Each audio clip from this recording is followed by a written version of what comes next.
বন্ধুরা, ট্রান্সলেশনের আরও একটি নতুন ক্লাসে সকলকে স্বাগত। তোমরা যারা ক্লাসটি দেখছো প্রথম থেকে ক্লাসটি দেখতে থাকো, কোনো রকম স্কিপ না করে ক্লাসটি দেখবে।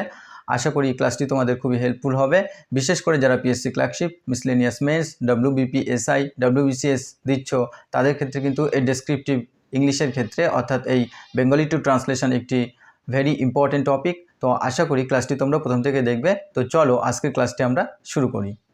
বন্ধুরা, আজকে বেঙ্গলি প্যাসেজের যে প্রথম লাইনটি রয়েছে সেটা আমরা প্রথমে দেখে নেব। সেটা হচ্ছে, যে স্বয়ং চেষ্টা করে ঈশ্বর তাহার সহায় হয়, অর্থাৎ ঈশ্বর তাকে সাহায্য করেন। তো এই লাইনটি আমরা লিখব। তাহলে হি হু ট্রাইস, অর্থাৎ সেই ব্যক্তি যে কিনা চেষ্টা করেন অন হিজ ওন, তার নিজের থেকে, গড হেল্পস হিম, ভগবান তাকে সাহায্য করেন। তো এটা কিন্তু সিম্পল প্রেজেন্ট টেন্সে লেখা হয়েছে। কারণ কি সিম্পল প্রেজেন্ট টেন্সে লেখার কারণ হচ্ছে এটা একটা কিন্তু ন্যাচারাল ট্রুথ। তো আমরা জানি যে ন্যাচারাল ট্রুথের ক্ষেত্রে কিন্তু আমরা কি সিম্পল প্রেজেন্ট টেন্সে লিখে থাকি, আর সিম্পল প্রেজেন্ট টেন্স বা প্রেজেন্ট ইনডিফিনাইট টেন্সে লিখে থাকি। এখানে সাবজেক্ট হি, আর হু ট্রাইস অর্থাৎ এটা রিলেটিভ প্রোনাউন, এবং এই ক্ষেত্রে হিকে যেহেতু ইন্ডিকেট করছে তাই ভার্বের 1 নম্বর ফর্মের সাথে আমরা এস বা ইএস যুক্ত করি। সাবজেক্ট যখন থার্ড পারসন সিঙ্গুলার নাম্বার হয় সেই ক্ষেত্রে কিন্তু আমরা ভার্বের সাথে এস অথবা ইএস যুক্ত করি। তো সেই ক্ষেত্রে এখানে ট্রাইস যুক্ত হয়েছে, আর অন ইজ ওন হচ্ছে নিজের থেকে, আর গডও এখানে কিন্তু থার্ড পারসন সিঙ্গুলার নাম্বার। তো এই কারণে কিন্তু এখানে হেল্পস হয়েছে, আর হিম অর্থাৎ এটা হচ্ছে অবজেক্ট। তো এই লাইনটাকে আমরা অন্যভাবে লিখতে পারি, হি হু ট্রাইস অর্থাৎ যে চেষ্টা করে, বা হু অ্যাটেম্পটস বলতে পারি, যে চেষ্টা করে, বা হু মেক্স এফোর্ট যে চেষ্টা করে, বা হু স্ট্রাইভস যে কঠোর পরিশ্রম করে বা চেষ্টা করে, on his own, God helps him, ভগবান তাকে সহায়তা করে, বা আমরা বলতে পারি অ্যাসিস্ট হিম, বা আমরা বলতে পারি এইডস হিম, বা আমরা বলতে পারি গড সাপোর্টস হিম, তাকে সহায়তা করে। সুতরাং এইভাবেও কিন্তু আমরা লিখতে পারি। তো অবশ্যই তোমরা এই প্রসেসগুলো ফলো করবে, এবং অবশ্যই তোমরা ভোকাব যেগুলো এক্সট্রা দেওয়া হয় সেগুলো লিখবে, এবং সিনোনিম অ্যান্টোনিমস যা বলা হয় সেগুলো অবশ্যই লিখে নেবে। এগুলো কিন্তু খুবই ইম্পর্টেন্ট। তো চলো পরের যে সেন্টেন্স আছে, পৃথিবীতে যাহারা বড় হইয়াছেন অর্থাৎ বড় হয়েছেন তাহাদের জীবনী হইতে আমরা এই শিক্ষাই পাইয়া থাকি, অর্থাৎ পেয়ে থাকি। তাহলে পৃথিবীতে যারা বড় হয়েছেন তাহাদের জীবনী হইতে আমরা এই শিক্ষাই পাইয়া থাকি। তো এখানে আমরা দুটো সেন্টেন্স করব। তাহলে কী লিখব? প্রথমে তাদের লাইফ থেকে যারা পৃথিবীতে মহান হয়েছেন। তো from the lives of those who, তাহলে অফ দোজ হু, তো এই পর্যন্ত কিন্তু এটা সাবজেক্ট। তো সাবজেক্ট কিন্তু এখানে প্লুরাল, আর অলরেডি কিন্তু হয়ে আছেন, তো সেই কারণে কিন্তু আমরা কি প্রেজেন্ট পারফেক্ট টেন্স ইউজ করেছি, present perfect tense. From the lives of those who have become, তো হ্যাভের পরে আমরা জানি যে প্রেজেন্ট পারফেক্ট টেন্সের ক্ষেত্রে ভার্বের থার্ড ফর্ম হয়, তো এখানেও থার্ড ফর্ম ব্যবহার করা হয়েছে। তাহলে from the lives of those who have become great, যারা মহান হয়েছেন এই পৃথিবীতে, ইন দিস ওয়ার্ল্ড, এই পৃথিবীতে, উই লার্ন, আমরা শিখি, দিস ভেরি লেসন, তাহলে কাদের কাছ থেকে শিখি? ফ্রম দ্য লাইভস বলতে এখানে কিন্তু জীবন অর্থাৎ জীবনী থেকে, জীবন না এখানে জীবনী থেকে, অর্থাৎ তাদের বায়োগ্রাফি থেকে, তাদের লাইফ স্প্যান্স থেকে, তারা যে সমস্ত কার্যকলাপ করেছেন মহান, সেই সমস্ত কিছু থেকে আমরা কিন্তু শিখি। তো উইর পরে যেহেতু এটা প্লুরাল সাবজেক্ট, তো সেই কারণে লার্ন ও প্লুরাল করা হয়েছে, আর ইন দিস ভেরি লেসন, এই শিক্ষায় আমরা পেয়ে থাকি। তো এটাকে আমরা এইভাবে লিখতে পারি, ফ্রম দ্য লাইভস, বা ফ্রম দ্য লাইভসের পরিবর্তে বলতে পারি ফ্রম দ্য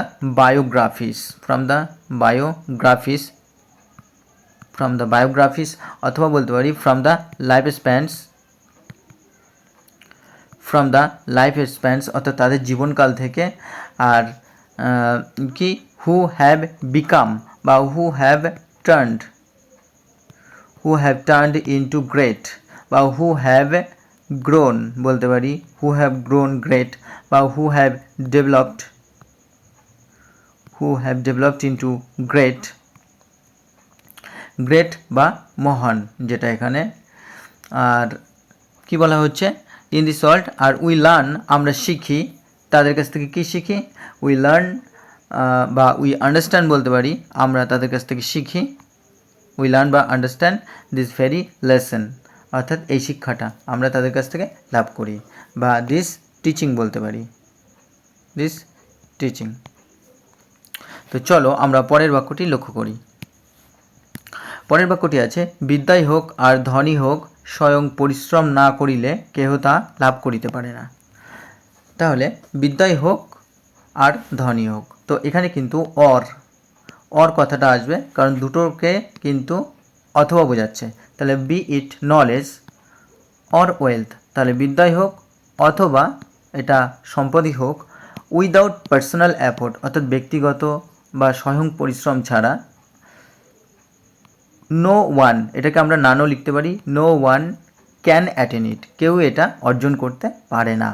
তো বি ওয়েলথ আর be it knowledge or wealth, এটা জ্ঞানী হোক বা বিদ্যাই হোক অথবা এটা সম্পদই হোক, এমনটাই কিন্তু বোঝানো হচ্ছে।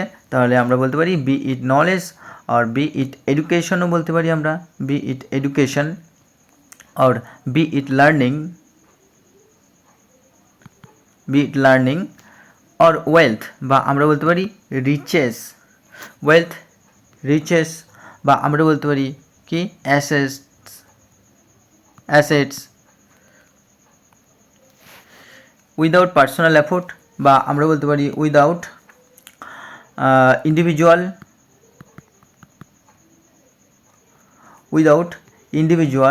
হার্ডওয়ার্ক, বা আমরা বলতে পারি উইদাউট ইন্ডিভিজুয়াল অ্যাটেম্পট, বা উইদাউট পার্সোনাল এন্ডিভোর,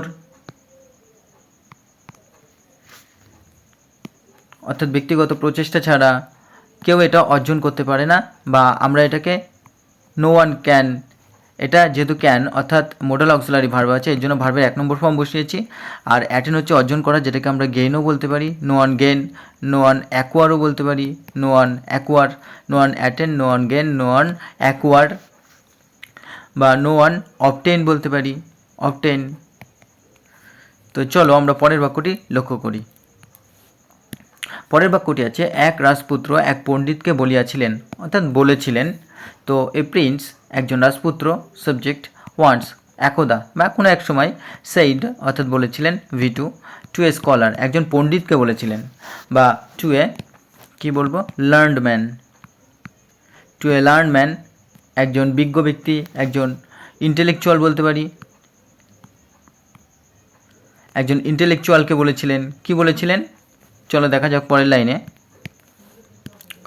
মহাশয়, সাধারণ লোক পরিশ্রম করিয়া বিদ্যা শিক্ষা করিতে পারে, তাহাদের পরিশ্রম করিবার অভ্যাস আছে। তাহলে কি মহাশয় বলতে এখানে স্যার আর অর্ডিনারি পিপল অর্থাৎ সাধারণ মানুষ, বা আমরা বলতে পারি সিম্পল পিপল, অর্ডিনারি পিপল বা সিম্পল পিপল ক্যান। তো এখানে কিন্তু মোডাল অক্সিলারি ভার্ব ব্যবহার করা হয়েছে, অর্থাৎ এখানে আমরা ভার্বের 1 নম্বর ফর্ম ব্যবহার করব, কারণ মোডাল অক্সিলারির পরে ভার্বের সর্বদা 1 নম্বর ফর্মই বসে। তো sir ordinary people can acquire, অর্থাৎ মহাশয় সাধারণ লোক কি অর্জন করেন, তো ভার্ব বসালাম অর্জন করেন, এডুকেশন বা শিক্ষা অর্জন করেন, বা টিচিং বা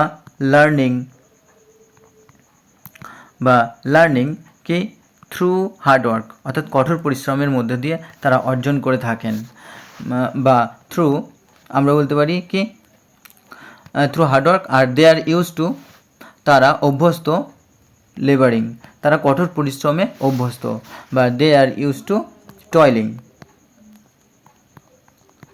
they are used to toiling, toiling মানে কঠোর পরিশ্রম, বা they are used to working, they are used to hard working, তারা কঠোর পরিশ্রমে অভ্যস্ত।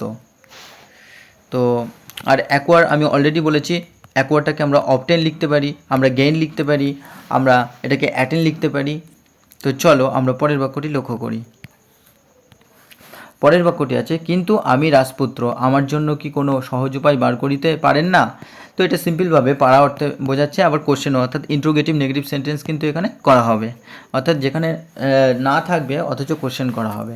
তো কি কিন্তু, but I M A Prince, আমি একজন রাজা।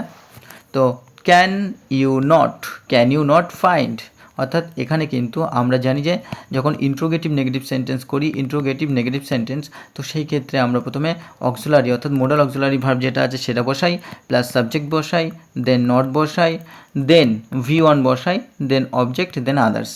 তো সেইভাবেই কিন্তু সেন্টেন্সটাকে লেখা হলো যে can you not find an easier way for me, তুমি কি আমার জন্য কোনো সহজ উপায় বার করিতে আমার জন্য কি কোনো সহজ উপায় বার করিতে পারেন না, অর্থাৎ পারেন না বা আপনি পারেননি, পারেন না। তো এখানে যেহেতু মোডাল অক্সিলারি এখানে মোডাল অক্সিলারি ব্যবহার করা হচ্ছে ক্যান দিয়ে, তো এটা পারা অর্থে অর্থাৎ পারে না বলতে হবে, কারণ পারেন না বা পারে না অর্থাৎ কাউকে সম্মান করে বা রেসপেক্ট করে বলা হচ্ছে। তো এটা আমরা যদি বলি যে can you not find or can you not seek out or can you not look for, অর্থাৎ খোঁজ করা, বা ক্যান ইউ নট ফর সার্চও বলতে পারি, can you not search for an easier, or আমরা সিম্পলার বলতে পারি, সিম্পলার ওয়ে, বা আমরা বলতে পারি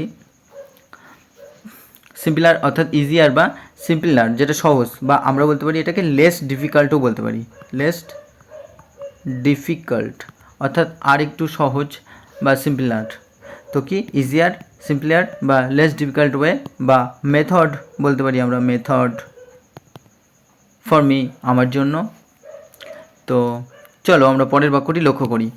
পরের বাক্যটি আছে যে পণ্ডিত ঈষৎ হাসিয়া বলিলেন, অর্থাৎ মৃদু হাসিয়া বললেন বা হেসে বললেন, দ্য স্কলার অর্থাৎ যে লার্ন পার্সন ছিলেন, লার্নম্যান বা যিনি পণ্ডিত ছিলেন, স্মাইল্ড অর্থাৎ তিনি হাসলেন, স্মাইল বা তিনি মৃদু হাসলেন, এটাকে স্মাইল্ড লাইটলি যেটাকে আমরা গ্রিন বলি, গ্রিন্ড অর্থাৎ মৃদু হাসলেন, দ্য স্কলার গ্রিন্ড অর্থাৎ মৃদু হাসলেন, বা আমরা স্মার্কড বলি, স্মার্কড। তো গ্রিন বা স্মার্কড হচ্ছে মৃদু হাসা, যেটাকে আমরা স্মাইল্ড স্লাইটলি বলছি, স্মাইল্ড স্লাইটলি অ্যান্ড সেইড এবং বললেন, কি বললেন চলো দেখা যাক।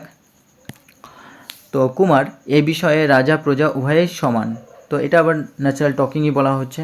তো প্রিন্স অর্থাৎ রাজা, ইন দিস ম্যাটার এই ক্ষেত্রে, বা ইন দিস টপিক বলতে পারি, বা ইন দিস সাবজেক্ট বলতে পারি, ইন দিস সাবজেক্ট বা ইন দিস ম্যাটার।